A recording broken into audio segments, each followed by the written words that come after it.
saudara-saudara sekalian, sesudah libur panjang kita ketemu lagi untuk mata kuliah perlindungan anak. Sesi ini kita akan bicara tentang anak yang berada dalam sistem peradilan. Tetapi sebelumnya mungkin kita bisa review tentang topik-topik apa yang ditawarkan lewat mata kuliah perlindungan anak ini. Beberapa minggu yang lalu kita sudah bahas tentang hak anak, apa yang diatur di dalam perundang-undangan, bagaimana konvensi internasional bicara tentang hak anak. Kemudian kita juga sudah kuliah dan berdiskusi tentang topik perlakuan salah dan kekerasan pada anak. Kemudian kita juga sudah bicara tentang anak-anak yang dalam situasi eksploitasi ekonomi dengan tugas yang saudara kerjakan tentang anak jalanan dan pekerja anak. Kemudian pada pertemuan berikutnya Ibu Kurnianti menjelaskan tentang kasus-kasus dan penelitian yang terkait dengan topik perdagangan anak dan anak yang dilacurkan. Nah, di sesi menjelang akhir ini kita akan bicara tentang ada konteks anak yang berada di dalam sistem peradilan yang di dalam konvensi-konvensi disebut sebagai anak yang berhadapan dengan hukum. Dan kemudian nanti sebelum kuliah berakhir kita tetap masih punya satu topik lagi yang tak kalah menarik menurut saya adalah topik tentang anak-anak yang berada dalam situasi darurat. Kita akan bicara tentang pengungsi dan juga tentara anak. Nah, hari ini kita akan saya akan mengingatkan kembali bahwa batasan usia anak di sini adalah seseorang yang belum mencapai usia 18 tahun. Di mana itu bisa Anda temukan definisinya? Kita mengacu kepada Konvensi Hak Anak dan Undang-Undang Perlindungan Anak.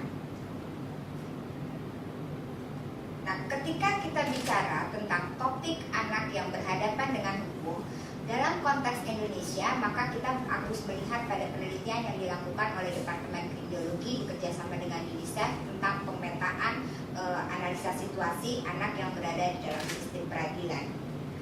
Bisa ada yang memberi bantuan pada saya, kira-kira kalau melihat latar belakang sosial budaya dari kelompok kelas sosial mana anak-anak yang berada dalam sistem peradilan? Kelas menengah atau kelas atas? Ekonomi. Oke, semua kelas bisa. Lalu kalau dilihat dari segi pelanggaran hukumnya, jenis pelanggaran hukum apa yang bisa menyebabkan anak masuk dalam sistem peradilan? Berat. Apa? Pembunuhan? Perkosaan? Ya, nanti kita akan lihat betul nggak itu dalam data yang ada di Indonesia mencerminkan asumsi-asumsi yang saudara kemukakan tadi.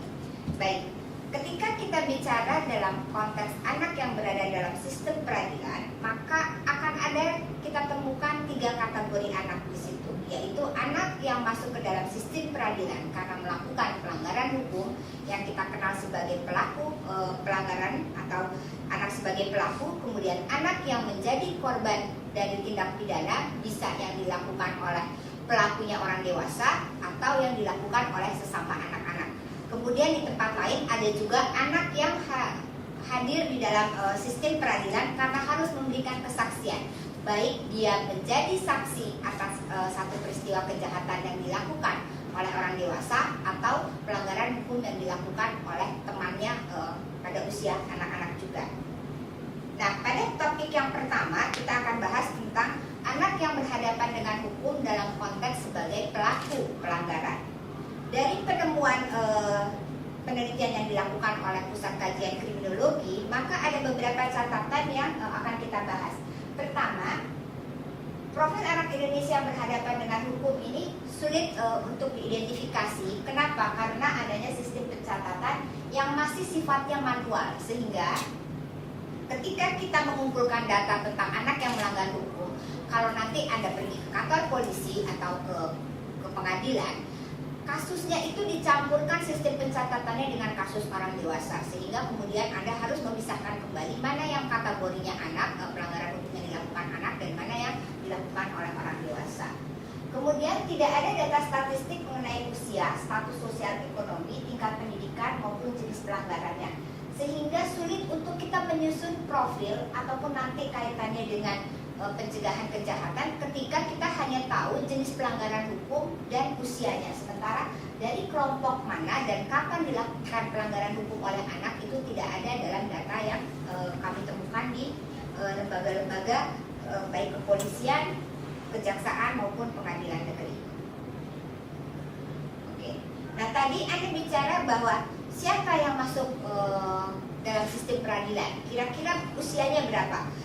Dari penelitian yang dilakukan oleh Pusat Kajian Kriminologi, profilnya di tahun 2000 itu usia anak-anak itu berkisar antara 13 hingga 18 tahun. Jumlah anak laki-laki lebih besar daripada anak perempuan, dengan pendapatan keluarga yang minim, pas-pasan, tidak menentu, dan pekerjaan orang tua yang seperti sopir, pembantu rumah tangga. Jadi kalau tadi ada yang bicara bahwa status sosialnya adalah lebih pada menengah ke bawah, itu terlihat dari gambaran data yang kami temukan. Nah untuk jenis pelanggarannya, betulkah dia jenis pelanggarannya berat, pembunuhan? Ternyata tidak, nanti kita akan lihat. Kasusnya bervariasi dari pencurian, narkotika, sampai dengan pembunuhan. Tetapi untuk frekuensinya, maka data yang terbaru di tahun 2006, misalnya penelusuran dari beberapa lokasi, itu juga memperlihatkan jenis pelanggaran yang dilakukan anak-anak lebih banyak pada jenis pelanggaran yang disebut dengan pelanggaran ringan, jenisnya pencurian. Dan kalaupun dikonversi pada harga, maka harga yang dicuri oleh anak-anak itu barangnya tidak lebih dari harga 500.000 pada umumnya. Nah, walaupun ada jenis-jenis yang berat, pelanggaran hukum yang berat, kekerasan seksual, tetapi dari penelusuran di beberapa tempat, data itu menunjukkan angka yang relatif kecil. Kita coba lihat beberapa data sebagai pembanding. Nah, kalau dilihat dari beberapa lokasi, secara konsisten terlihat bahwa usia 13-18 tahun itu memang masa-masa di mana anak-anak masuk dalam sistem peradilan. Kemudian ketika kita lihat jenis pelanggarannya adalah pencurian, tetapi bentuk-bentuk keputusannya nanti bisa kita lihat bahwa seharusnya secara teori kita sudah bicarakan bahwa anak-anak yang melanggar hukum ringan bisa terbebas dari proses peradilan, tetapi kita nanti akan lihat berapa banyak mereka yang ditahan. Nah ini, kalau tadi itu data yang asalnya dari lembaga tempat penahanan, dari lapas dan rutan, maka kalau dilihat dari anak yang sebagai pelaku, bisa terjadi mereka tidak masuk ke dalam sistem peradilan, tetapi oleh orang tuanya dititipkan atau berdasarkan keputusan dari pihak lain, dia ditempatkan di lembaga-lembaga yang kita sebut dengan panti sosial. Pola yang sama terlihat bahwa di panti sosial misalnya anak-anak yang masuk dalam panti sosial karena melakukan kenakalan itu juga berasal dari keluarga menengah ke bawah. Pekerjaan orang tuanya buruh, tani, wira swasta, sopir, kurang lebih tadi mirip dengan apa yang kami temukan di rutan. Usia pendidikannya juga usianya antara 14, tapi di panti sosial itu kategori anak-anak yang bisa dititipkan itu menjadi lebih tinggi karena usia 20 tahun sampai dengan usia 20 tahun. Tetapi ini juga harus dicermati bahwa soal usia menjadi persoalan besar di Indonesia karena tidak semua anak punya akte kelahiran, sehingga usia kadang-kadang bisa menjadi terlihat lebih tinggi atau menjadi lebih rendah daripada usia yang sebenarnya.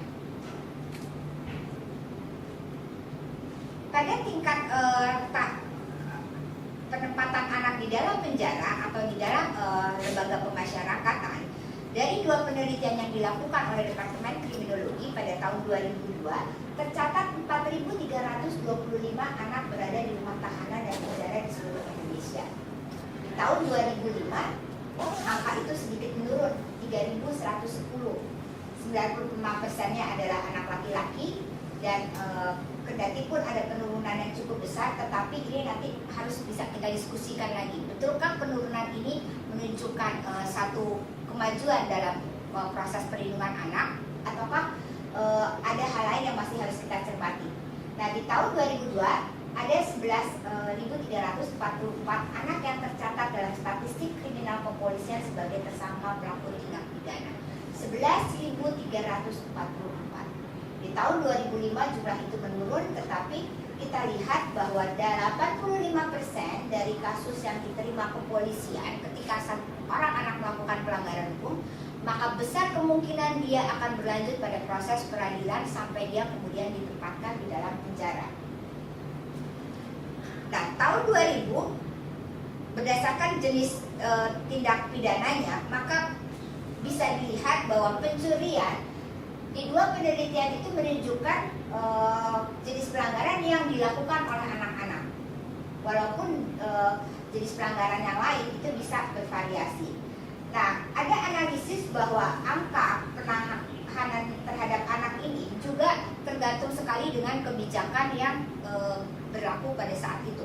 Misalnya ketika undang-undang narkotika, undang-undang psikotropika menentukan adanya batasan usia, bukan batasan usia, tetapi batasan penghukuman yang minimal, penjatuhan hukuman yang minimal, maka status anak kemudian tetap mendapatkan penghukuman meskipun misalnya ditemukan anak-anak yang hanya membawa 5 linting ganja dan dia baru pertama kali memakai dengan alasan informasi dari teman bahwa dia untuk obat kurus, kalau pakai gelek bisa kurus gitu ya.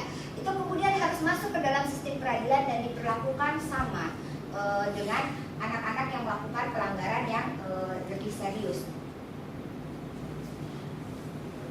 Nah, ini beberapa data yang bisa kita lihat. Di sisi yang lain, secara teori kita sudah bicara bahwa kalau anak masuk pelanggaran melakukan tindak pidana atau pelanggaran hukum, maka harus diberikan kesempatan untuk mendapatkan pembebasan bersyarat.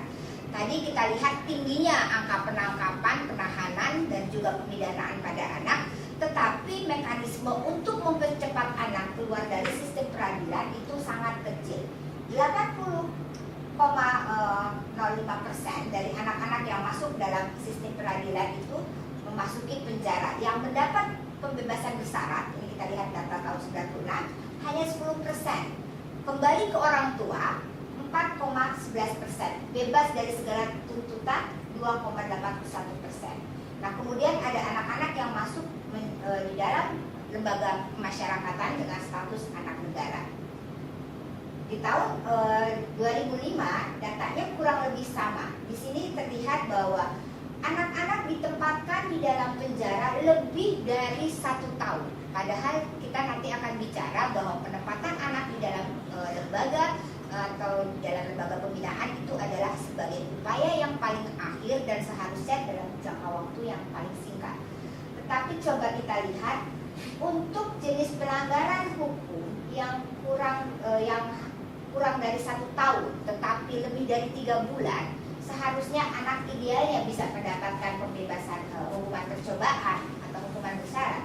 Ternyata angka penahanannya juga cukup tinggi, 30% dari anak-anak yang masuk dalam sistem peradilan meskipun diputuskan mendapat hukuman lebih dari 3 bulan dan di bawah 1 tahun, itu dia juga harus berakhir di dalam penjara. Bahkan yang kurang dari 3 bulan juga ditempatkan di dalam lembaga pemasyarakatan. Nah, ini saya coba bandingkan data terbaru bahwa tingkat penahanan yang tulisan merah itu adalah di kepolisian, kemudian yang biru itu di Bapas, jaksa dan hakim, memperlihatkan bahwa secara konsisten angka pencurian dilakukan anak-anak itu cukup tinggi. Jadi jenis pelanggaran hukum yang dilakukan anak-anak itu cenderung pada pencurian, tetapi kita lihat bahwa prosesnya terus berlangsung. Padahal tadi pencuriannya saya katakan dan sejumlah kasus yang kami pelajari itu pencurian ringan dengan tingkat kerugian di bawah 500.000. Handphone seperti itu biasanya dilakukan mencuri handphone, mencuri pakaian. Yang paling berat mungkin juga ada beberapa kasus mencuri motor yang kami temukan, tetapi anak itu dilibatkan oleh orang dewasa dalam konteks seperti itu. Jadi kita bisa pelajari di sini dari data ini bahwa proses ketika anak ditangkap oleh polisi, maka proses dalam sistem peradilan akan terus berlanjut sampai kemudian anak mendapatkan vonis untuk ditempatkan di dalam lembaga pemasyarakatan. Dari data yang tadi ditampilkan, maka ada kesimpulan yang bisa kita tarik bahwa dalam konteks Indonesia, anak-anak yang masuk dalam sistem peradilan itu selalu cenderung untuk ditahan. Jadi tingginya angka penahanan dan pemidanaan terhadap anak yang melanggar hukum di Indonesia itu masih sangat jelas terlihat. Bahkan untuk jenis pelanggaran hukum yang ringan dengan masa hukuman yang singkat, bagi yang kurang dari 3 bulan pun anak-anak tetap ditempatkan di dalam lembaga. Nah, di sisi yang lain bahwa mekanisme untuk mempercepat anak kembali ke masyarakat itu juga kecil. Kalau dilihat dari persebaran rekomendasi Litmas dan putusan hakim, maka anak-anak sudah disarankan oleh petugas Bapasnya untuk bisa dikembalikan ke orang